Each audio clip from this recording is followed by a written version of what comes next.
So, fun fact, I'm recording my review of Last Night in Soho at night.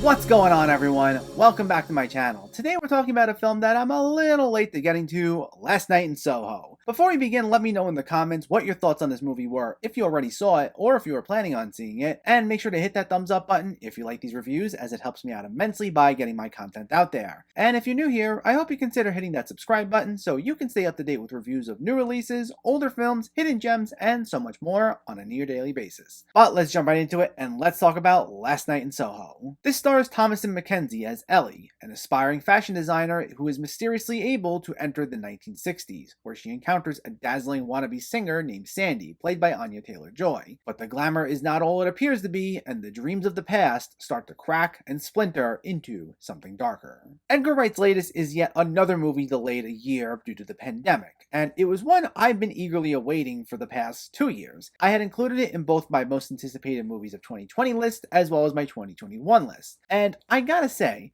I think Edgar Wright doesn't get enough credit as one of the better directors out there these days. He's always been a favorite of mine since Shaun of the Dead, and he's yet to ever have a miss for me. And when it comes to bold, original filmmakers, especially mainstream filmmakers, he's right up there as one of the best ones as far as I'm concerned, with his notably sharp and quirky sense of humor, mixed with lots of top-notch visual and audio cues that complement the story and action incredibly well. And that's once again the case with this film. Now, this isn't one of my favorite films of his, but it's yet another exciting, fresh, original experience that gets to see him break out of his comfort zone a bit. Now, we've seen him explore horror in Shaun of the Dead before, though in a much more comedic fashion, and the majority of his films prior to this have been comedies. His previous film, Baby Driver, isn't classified as a comedy either, though it does have a lot of humorous moments that I've seen some people refer to it as a comedy, though this is almost totally void of his trademark humor, and instead places both its feet firmly in the psychological horror genre, with Wright even somewhat jokingly referring to it as Peeping Tom's Midnight Garden, itself a reference to the 1960s horror classic of the same name. And this essentially is an ode to the style and pop culture of the 60s, from the neon-soaked color palette that's a clear ode to Dario Argento's films, to the use of music. That's been something of a recurring theme in some of Wright's films, where there's either a section or subplot of the film that makes extensive use of music, like the Queen sequence in Shaun of the Dead, the comedic musical moments in Scott Pilgrim, or pretty much anything in Baby Driver, and it's through these musical sequences where this distinctly feels like an Edgar Wright movie. While it may not tonally resemble anything like the Cornetto trilogy or Scott Pilgrim, you can tell all those films share the same director as this through the editing and the way he uses music to have some sort of emotional resonance with the audience. We get numbers like Got My Mind Set on You, A World Without Love, and most notably Downtown, used extensively in these 1960s sequences, and they're usually mixed to have more of a hypnotic feel to them, to accompany these bizarre moments, and they're usually used to cue emotional highs or lows that Ellie may be feeling. Because this is less of a scary movie and more a film that looks to unnerve you. Ellie enters these 1960s visions and doesn't just observe Sandie, but rather becomes Sandie, even though Ellie can't control what she does. So thus, when something happens to Sandie, we'll get ways where it's presented as if Ellie's feeling it as well, though there's also this feeling of helplessness as she's trapped and unable to do anything. We'll get these really slick shots where Wright makes extensive use of mirrors and symmetry. We'll see sequences play out in the 60s where it's Sandie saying or doing something, but in the mirror we'll see Ellie doing the exact same thing, but clearly more disturbed by the events. And some of these sequences are played against a chilling arrangement of a classic 60s song, which adds so much to the atmosphere and adds to the suspense quite well. Speaking of the atmosphere, the production design on this is stellar, and that goes for both the more glamorized aspects of the 1960s nightlife, which are bursting with color due to the lighting and lavish costume work, to its seedier elements where street corners or entrances seem like you're entering a safe haven, only for it to be lit in such a way that it feels truly haunting. And Wright shifts seamlessly between these two elements. He highlights an overarching theme tackling nostalgia and longings for times that people like to view as simpler, and the way he transitions from a busy, bustling street full of clubs and bright lights only to pull the rug from under us and have an encounter with some shady individual would feel like a smooth transition.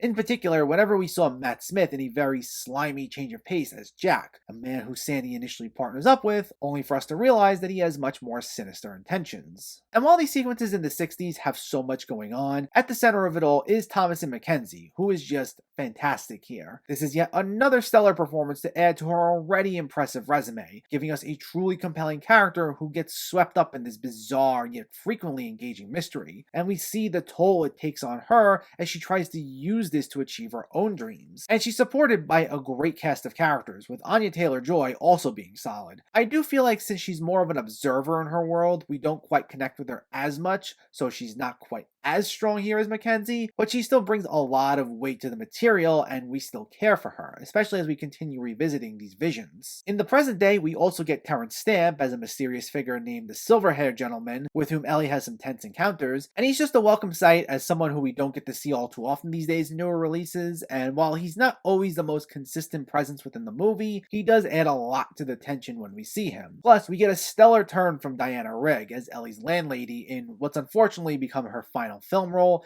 as she passed away last year. Now, similar to many of the films that inspired it, this does ramp things up in the final act with a fairly bonkers twist, and it's one that I know not everyone was necessarily the biggest fan of. It's certainly not the most polarizing of twists I've seen this year, but I do get how some people may feel a tad disappointed with it, as the first two acts do such a brilliant job of meticulously building up the tension. Without giving anything away, I will say that I don't dislike it, but I did have some slight issues with it. For one thing, there are one or two reveals that you can see coming from like a mile away. I didn't call it at the beginning because I truthfully wasn't sure where it was going for a while, but some of the clues given do feel a tad on the nose when you think about it, and it clicked with me about halfway through with what I thought was going to happen, and sure enough, what I thought was going to happen wound up happening, and I was admittedly a little disappointed that it felt somewhat obvious. And again, not going to reveal anything too specific, but there are supernatural elements to this last act that I don't think get properly explained. They're kind of just accepted as they're able to happen, and I would have liked to have known how certain things were possible, but it still didn't make for a bad ending. I still really enjoyed the movie overall. It's maybe just not quite as strong as the first two-thirds were.